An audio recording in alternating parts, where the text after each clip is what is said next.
E a gente, tudo certo? Enfim, o vídeo de hoje vai acabar sendo um pouquinho mais improvisado, porque todo mundo acho que foi pego de surpresa nessa manhã do sábado, 3 de janeiro, agora 6h40 da manhã, com a notícia de que os Estados Unidos bombardearam Caracas, né, a capital da Venezuela, e tem o que, 20 minutos que o Trump falou que eles capturaram Maduro e é a esposa dele.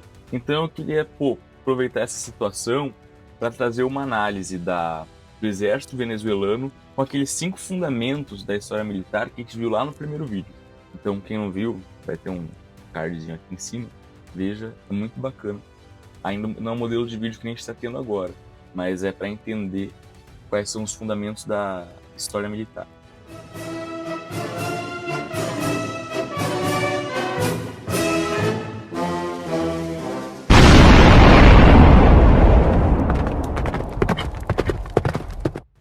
Para quem não se lembra dos 5 fundamentos da história militar, a gente usa o memento é feio.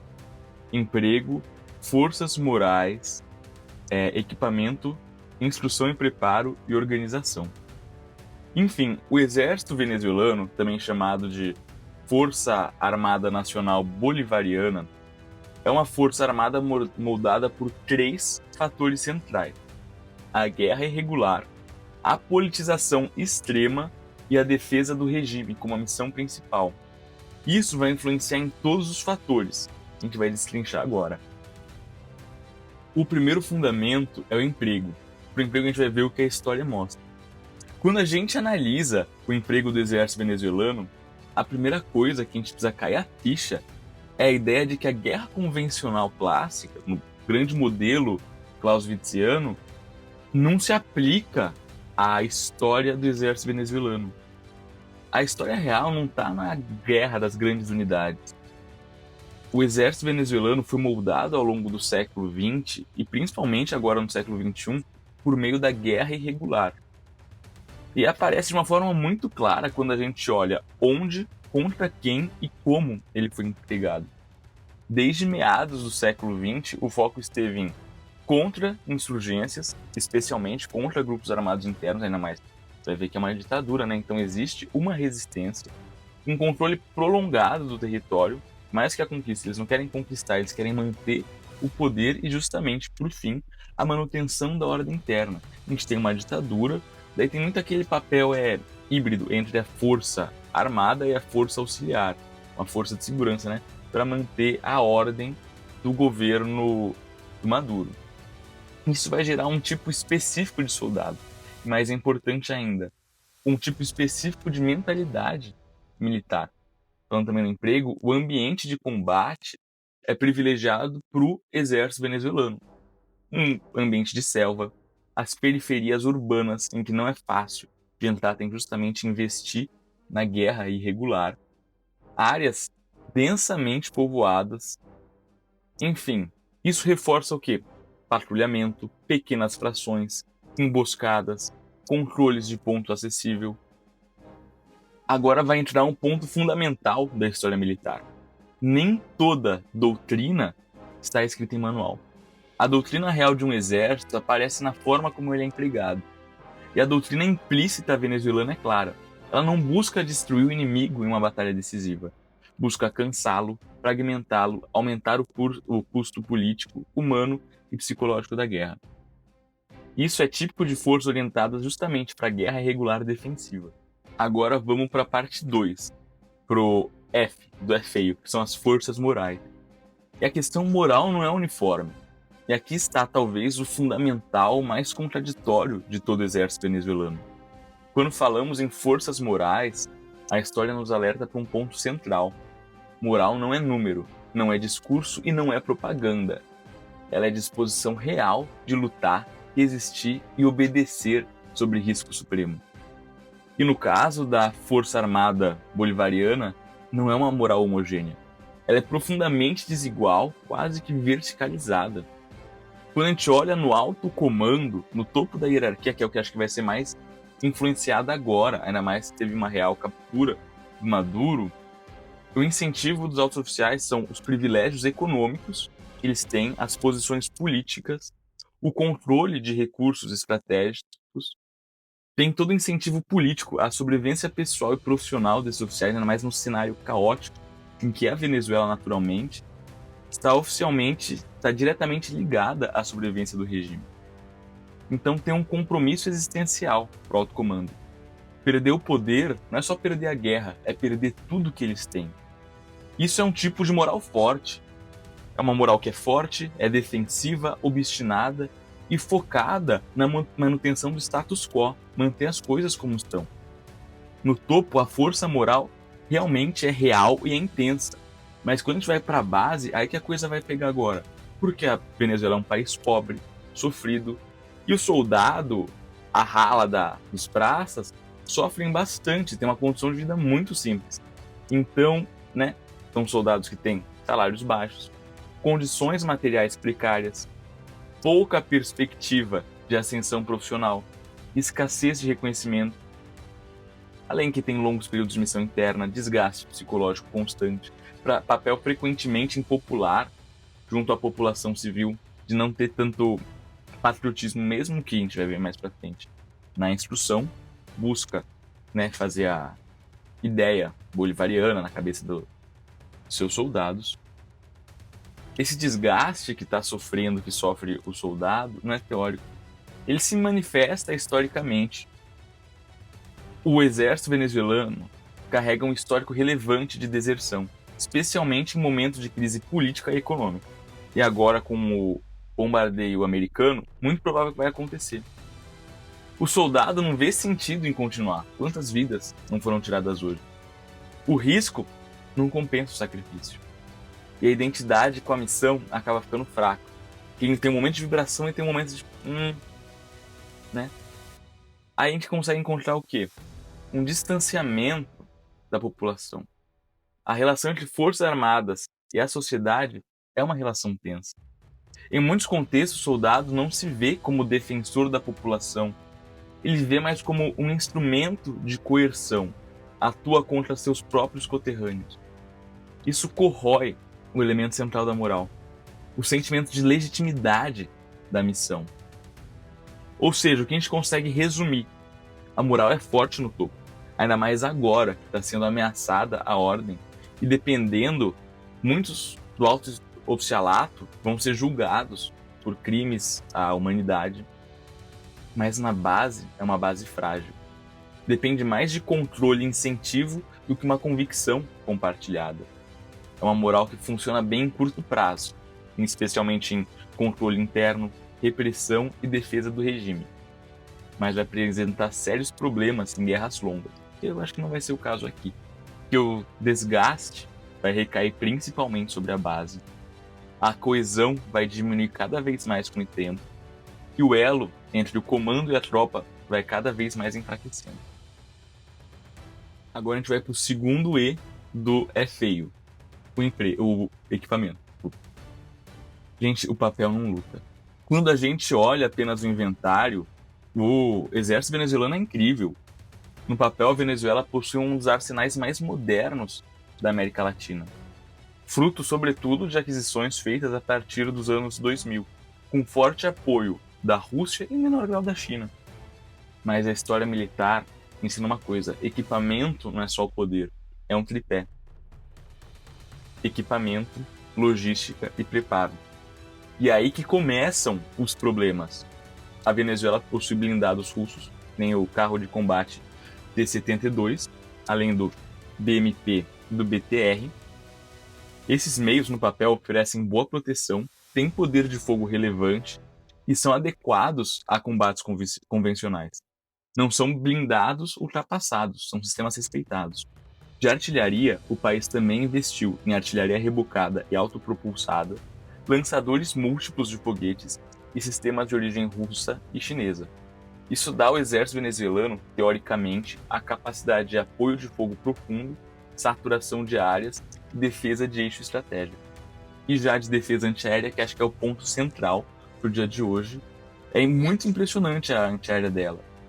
Porque a antiaérea da Venezuela, se eu não me engano, é a única da América do Sul. Agora vai ter o Brasil em Jundiaí, em ter artilharia antiaérea de médio alcance, diz também que tem de longo alcance, é de origem russa, concebido para negar espaço aéreo, aqui no Brasil é só de pequeno alcance, né?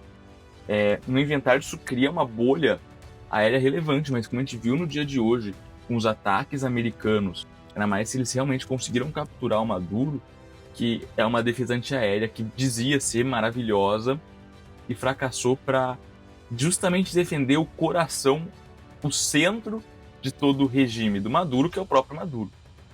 Então, aí surge o questionamento: quantos desses sistemas são realmente operacionais? E é aqui que muda tudo radicalmente. Esses sistemas exigem manutenção constante, dependem de cadeias logísticas específicas, precisam de técnicos especializados. Só que a Venezuela tem enfrentado uma crise econômica prolongada, sanções internacionais, e aí tem uma dificuldade, né, de acesso a peças e suporte técnico. Só que o blindado parado é fácil parado. Não tem diferença entre o blindado parado e a construção do monotrilho aqui do lado. Escassez de peça de reposição. Sem peças, canhões ficam inoperantes. Sensores perdem precisão. Sistemas eletrônicos degradam. Isso vai reduzir drasticamente a taxa de prontidão, que nem hoje não parecia estar pronto para defender Caracas, a confiabilidade do combate, a capacidade de sustentar a operação. E justamente, se a gente vê uma falha, ainda mais tão importante, tão grande assim, no equipamento, o afeto que isso deve ter tido nas forças morais também só aumenta aquilo que a gente falou de desgaste das forças morais. Ou seja, baixa falta de taxa de disponibilidade, na prática, apenas uma fração desse grande inventário maravilhoso que a Venezuela tem realmente está pronta para uso. A maioria serve para desfile, dissuasão psicológica, a pessoa fica com medo, o inimigo fica com medo, pô, não vou atacar porque tem tudo aquilo, mas está só usando psicológico. Propaganda estratégica. Inventário grande não significa que é força disponível, mas pode ser justamente também atuada na guerra psicológica. Sem contar também o treinamento, que muitas vezes pode ser insuficiente para sistemas complexos. Aí a consequência militar direta desse conjunto de fatores é: o equipamento não se traduz automaticamente no poder de combate. A dificuldade em integrar blindados, a infantaria e a artilharia, sustentar operações prolongadas, reagir a perdas e avarias em combate real. Isso é muito crítico em guerras modernas, onde o desgaste é rápido, a logística decide mais que o choque inicial. Enfim, a gente consegue já ver na história militar. Ela está cheia de exemplos em que tinham bons meios, tinha tudo, mas perdeu a guerra porque não conseguia manter, não conseguia operar. E justamente a questão da Venezuela. O equipamento assusta no papel, mas a gente viu hoje. Quando é submetido à realidade operacional, está enfraquecido. Agora a gente vai para o quarto item, a instrução e preparo. O I. É feio, é F, E, I, O. Agora o I. Instrução e preparo. Como se treina? Quando a gente olha para a instrução militar venezuelana, a primeira palavra que define bem o processo é desigual. A instrução no âmbito da Força Armada Nacional Bolivariana não é homogênea entre as unidades, nem equilibrada entre os níveis hierárquicos. Ela varia muito conforme o tipo da tropa, a proximidade com o centro de poder e o papel político daquela unidade. Mas existe um padrão geral, ele é bastante claro.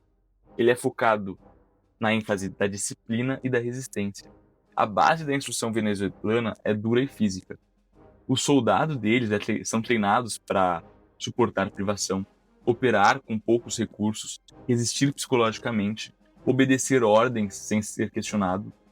É uma instrução que prioriza resistência e submissão ao comando. Isso faz completo sentido dentro da Venezuela, onde o controle interno é forte, onde tem operações internas prolongadas e a guerra irregular defensiva é presente. O resultado é um combatente resiliente, acostumado ao desgaste, mas não necessariamente sofisticado do ponto de vista técnico-operacional. Você tem que lembrar também, na instrução, a forte doutrinação política, que é um ponto central do exército venezuelano. Não há uma separação entre formação militar e formação ideológica. Desde o começo, há uma forte presença do discurso político. O inimigo é frequentemente definido em termos ideológicos.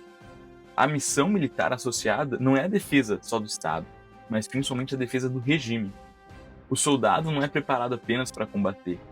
ele é preparado para obedecer e alinhar politicamente. Isso vai reforçar a lealdade, a coesão vertical e o controle. Mas tem um problema. Reduz o pensamento crítico e a iniciativa tática. O treinamento é mais sólido para a guerra irregular. A gente vê o problema que deu hoje.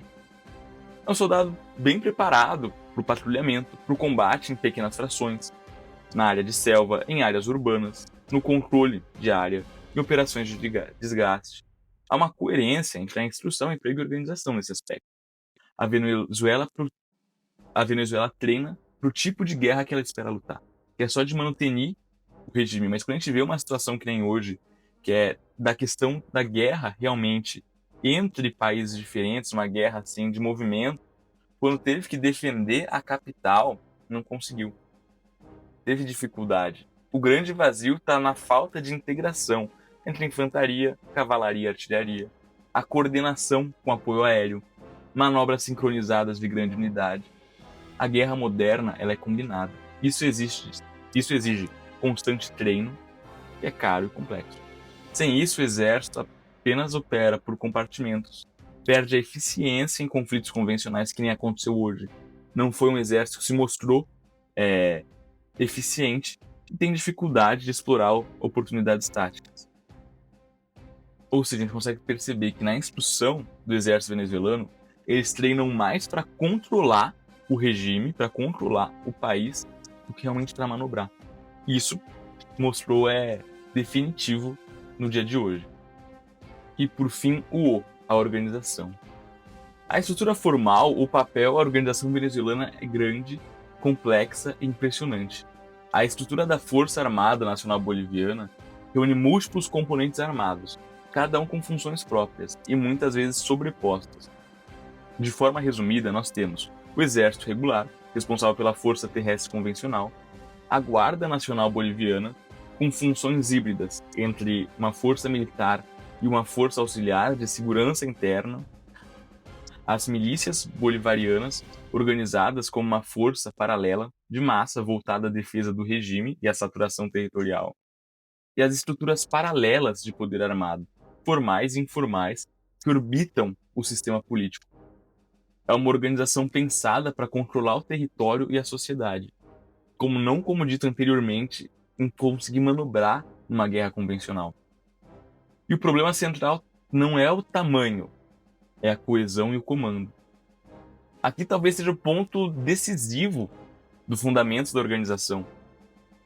O problema da organização venezuelana não é o tamanho, é a coesão e o comando. Em um exército moderno, organização eficaz depende de cadeia de comando clara, autoridade reconhecida, confiança profissional entre chefes e subordinados. E é exatamente isso que a politização militar venezuelana corrói. A hierarquia militar venezuelana é profundamente politizada. Isso significa o quê? Cargos chaves não são ocupados por conta da qualidade técnica profissional do militar. Não. São ocupados com base em lealdade política. Alinhamento ideológico pesa mais do que o desempenho técnico. Decisões do comando são influenciadas por considerações políticas, não operacionais. O oficial não sobe apenas por competência militar, sobe por confiança política. Esse é o ponto crucial para entender a queda da qualidade do corpo de oficiais. Quando o mérito deixa de ser critério central, a experiência de campo perde valor e a formação profissional é secundarizada. O resultado acaba virando inevitável. Oficiais tecnicamente fracos, em posições elevadas, a perda da cultura profissional e a desmotivação dos quadros competentes. De nada adianta eu dar o meu melhor se vai ser um baba-ovo que assumiu o poder. Muitos oficiais não estão porque são os melhores, mas porque são mais confiáveis politicamente. Isso vai rebaixar o padrão médio da liderança militar. Outro efeito direto dessa organização politizada é a fragmentação do poder armado. Em vez de um centro de comando sólido, há múltiplos polos de autoridade, forças com agendas próprias, competição interna por prestígio e recurso. Cada componente responde mais ao sistema político do que ao comando militar integrado. Isso vai dificultar o planejamento conjunto, coordenação em crise, respostas rápidas e unificadas a ameaças externas. o comando e o controle em crise real. Em situação de estresse extremo, guerra, bombardeio, colapso logístico, essa organização sofre que nem tiver agora. E por quê? Ordens podem ser descontraditórias. Chefes evitam decisões arriscadas por medo político. A iniciativa tática acaba sendo sufocada.